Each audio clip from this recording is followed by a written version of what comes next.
Kalau mau cari paket lengkap yang ada di pemerintahan, Mahfud MD orangnya. Semua jabatan yang ada di pemerintah, mulai dari eksekutif, yudikatif, dan legislatif, sudah pernah Mahfud MD rasakan. Lantas, siapa Mahfud MD sebenarnya? Bagaimana silsilah keluarganya? Apakah benar kalau Prof. Mahfud adalah keturunan Aryo Omongkoro, pengkhianat negara yang merupakan kaki tangan penjajah Belanda? Sebelum menjawab pertanyaan tentang isu keturunan pengkhianat negara, aku mau menjelaskan dulu silsilah dari beliau biar clear. Nama aslinya adalah Muhammad Mahfud Mahmudin, lahir di Sampang, Madura, 13 Mei 1957, tapi tumbuh dan besar di Pamekasan. Ayahnya bernama Mahmudin, seorang pegawai negeri sipil, dan ibunya bernama Siti Khadijah. Tidak ada keturunan penguasa ataupun keturunan ningrat. Mahfud hanyalah anak yang dibesarkan dengan nuansa keagamaan yang kental. Menepis pemberitaan miring tentang dirinya adalah keturunan Aryo Omongkoro yang dari Bangkalan. Menurut Firman Syah Ali, keponakan Mahfud, berita tersebut tidak benar dan murni berita hoax. Mahfud MD sama sekali tidak punya darah Bangkalan. Ayah dan ibunya juga tidak punya hubungan dengan tentara Belanda ataupun ningrat Bangkalan. Oke, kisru tentang siapa dan asal-usul keturunan Pak Mahfud kita anggap selesai ya. Aku ingin menyinggung sedikit tentang jenjang karirnya. Sebelum menjadi menteri seperti sekarang, Bapak Mahfud adalah seorang akademisi di Universitas Islam Indonesia, sampai akhirnya dinobatkan sebagai guru besar bidang politik hukum di tahun 2000, dan jadi salah satu guru besar termuda. Di pemerintahan beberapa jabatan sudah pernah dia ambil, dimulai dari staf ahli dan deputi menteri negara urusan HAM. Yang membuat namanya mulai terdengar secara nasional adalah saat dia dipilih jadi Menteri Pertahanan oleh Presiden Abdurrahman Wahid periode 2000 hingga 2001, dan juga merangkap sebagai Menteri Kehakiman dan HAM. Mahfud juga pernah jadi anggota DPR RI yang menempati Komisi 3 dan Wakil Ketua Badan Legislatif di tahun 2004 hingga 2008 dari fraksi Partai Kebangkitan Bangsa. Pernah jadi Ketua Mahkamah Konstitusi 2 periode di tahun 2008 hingga 2011 dan 2011 hingga 2013. Dan sampai sekarang menjadi Menko Polhukam, bahkan menjadi tokoh sipil pertama yang mengemban jabatan ini. Lanjut ke silsilahnya. Mahfud adalah anak keempat dari 7 bersaudara. 3 orang kakaknya masing-masing bernama Daifa, Mai Hasanah, dan Zahratun. Sementara ketiga adiknya bernama Siti Hunaina, Ahmad Subki, dan Siti Marwiyah. Hanya ada 2 saudara Mahfud yang dikenal publik. Yang pertama adalah Ahmad Subki, pejabat di Kementerian Pekerjaan Umum dan Perumahan Rakyat. Pernah menjabat sebagai Kepala Bidang di Balai Besar Pelaksanaan Jalan Nasional 8, Kota Surabaya. Terus pernah juga menjabat sebagai Kepala Balai Pelaksanaan Jalan Nasional Banda Aceh dan juga Jawa Timur Bali. Sementara Siti Marwiyah adalah seorang akademisi yang pernah satu alma mater dengan Mahfud dan sekarang menjabat sebagai rektor di Universitas Dr. Sutomo di Surabaya untuk periode 2021 sampai 2025. Mahfud MD menikah dengan Haji Zaisatun Nihajati di tahun 1982. Dia adalah perempuan yang ia kenal sejak masih kuliah di Fakultas Hukum Universitas Islam Yogyakarta. Perempuan yang akrab disapa Yati ini lahir di Jember tahun 1959. Anak dari pasangan bernama Syahroni dan Syofiah. Semasa bersama dengan Mahfud, Yati pernah bekerja sebagai seorang guru SMA. Tapi setelah Mahfud diangkat menjadi menteri dan harus berpindah ke Jakarta, pekerjaannya sebagai seorang guru ditinggalkan sampai sekarang. Nah, yang tidak boleh kita lewatkan juga adalah bagaimana prestasi beliau. Seperti yang aku bilang di awal tadi, Mahfud MD adalah paket lengkap.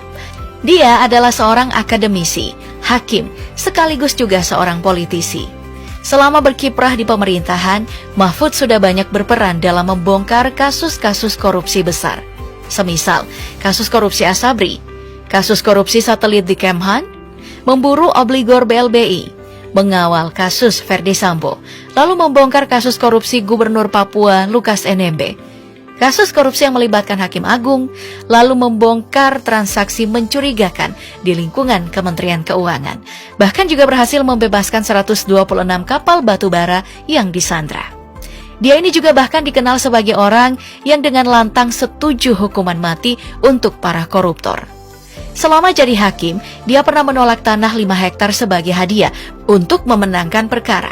Begini saya bilang, saya sudah punya rumah dan saya tidak butuh tanah. Loh, Bapak kan... Intinya begini, harus diakui, dia adalah sosok yang bersih, pemberani, dan tidak takut berkata jujur.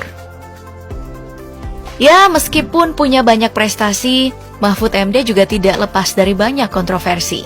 Pernah di tahun 2019, saat baru menjabat di pemerintahan, Mahfud menyebut kalau pasca reformasi tidak ada lagi pelanggaran HAM yang melibatkan pemerintah terhadap rakyat. Harus diakui semakin membaik.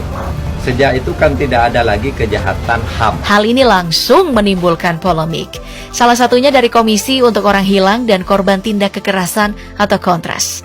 Menurut catatan Kontras, polisi terlibat dalam 921 kekerasan dan HAM yang terjadi sepanjang tahun 2019. Sebagai contoh, kerusuhan 21 hingga 22 Mei 2019 dan penggusuran Taman Sari.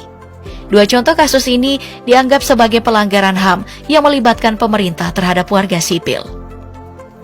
Yang terbaru juga adalah saat rapat dengan Komisi 3 DPR RI terkait kisruh dana 300 triliun rupiah lebih di Kementerian Keuangan.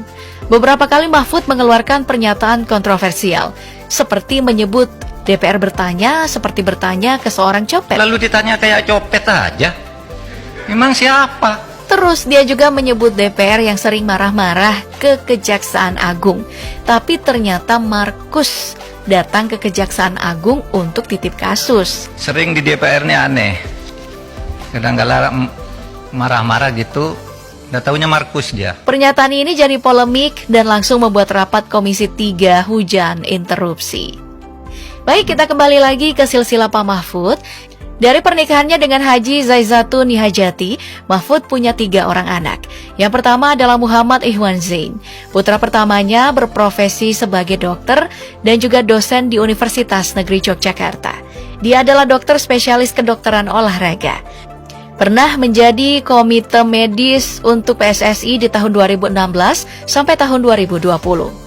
Nama anaknya ini justru baru muncul setelah Mahfud MD membuat sebuah pernyataan di Twitter soal penipuan yang menggunakan foto dan nama anaknya.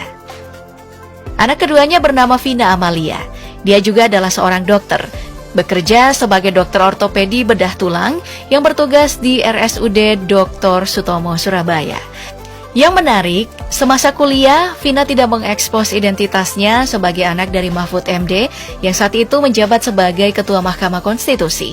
Salah satu dosennya bahkan pernah menyangka kalau Vina ini adalah mahasiswa kurang mampu. Anak ketiganya bernama Royhan Akbar. Beda dari saudaranya yang mengambil jurusan kedokteran, Royhan justru mengikuti jejak Mahfud dengan mengambil jurusan hukum. Ia adalah lulusan Fakultas Hukum Universitas Gadjah Mada. Royhan kemudian meneruskan kuliahnya di Columbia University dan mengambil program master di bidang internasional. Nah, dari anak-anaknya Mahfud memiliki 2 orang cucu yang semuanya adalah perempuan. Yang pertama bernama Irada Safinova. Nama cucunya ini diambil dari nama istri kedua MK Azerbaijan, Farhad Abdullayev. Irada sendiri adalah kata dalam bahasa Arab yang berarti yang maha berkehendak. Cucu keduanya bernama Mazda Elia Syakira yang dalam bahasa Arab, Mazda berarti sukses, Elia berarti tinggi, dan Syakira berarti syukur.